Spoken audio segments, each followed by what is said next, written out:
Hey everyone, this is Chris here, and today is March 16th, 2022, and today I wanted to make a video to discuss the career of Juan Martin Del Potro.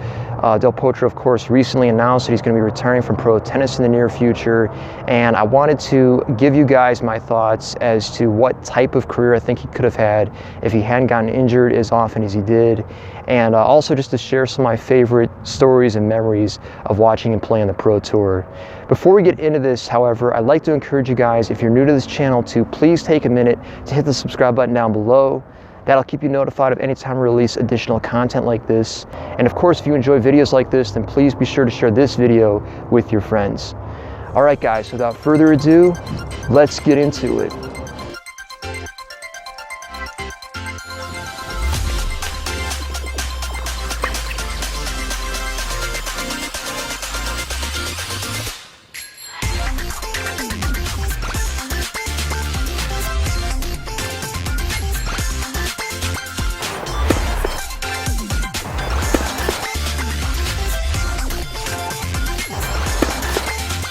Anyway, we'll go ahead now and get into the topic of today's video, which is the career of Juan Martin Del Potro. Del Potro would turn pro back in 2005, I think it was, and it would take him a couple of years to really get his ranking up to the point where he was having good results at the pro level. The first time I remember Del Potro winning a series of important tournaments was in the summer of 2008. I think he won, I want to say it was 3 or 4 of the 500s back-to-back. It might have been during the US Open series warm-up tournaments. And then he would defeat Rafael Nadal at the Miami Open the following year.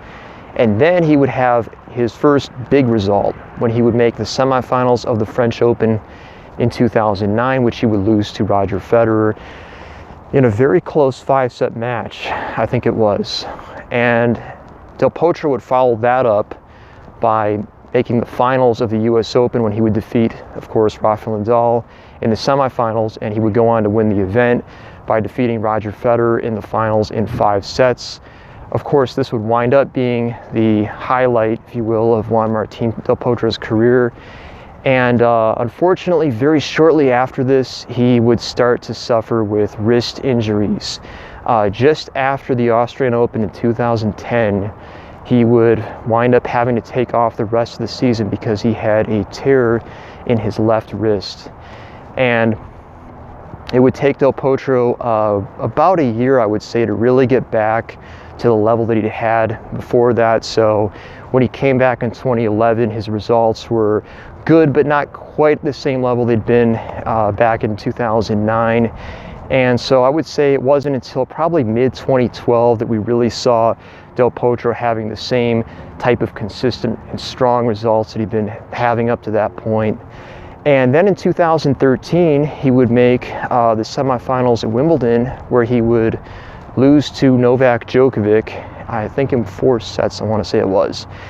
And very shortly thereafter, unfortunately, Del Potro would get injured again and would have to take more time off. Now, the second injury that he had, I believe, was a tear in his right wrist, and that would actually require him to start hitting more backhand slices.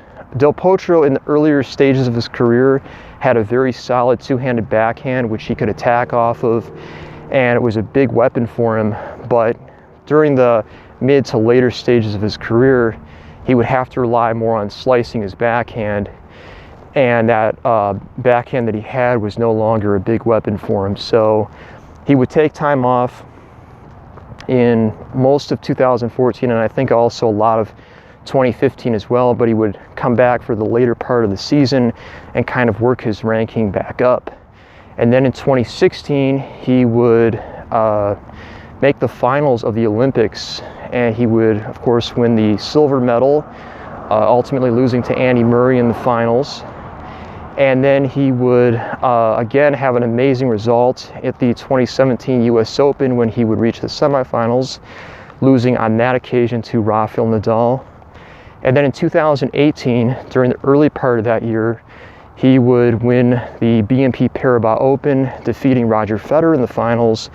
This would be Del Potro's first and only Masters 1000 title, and he was the player who gave Roger Federer his first loss of 2018, first loss of 2018. So yeah, it was a pretty big deal when Del Potro pulled it off back then.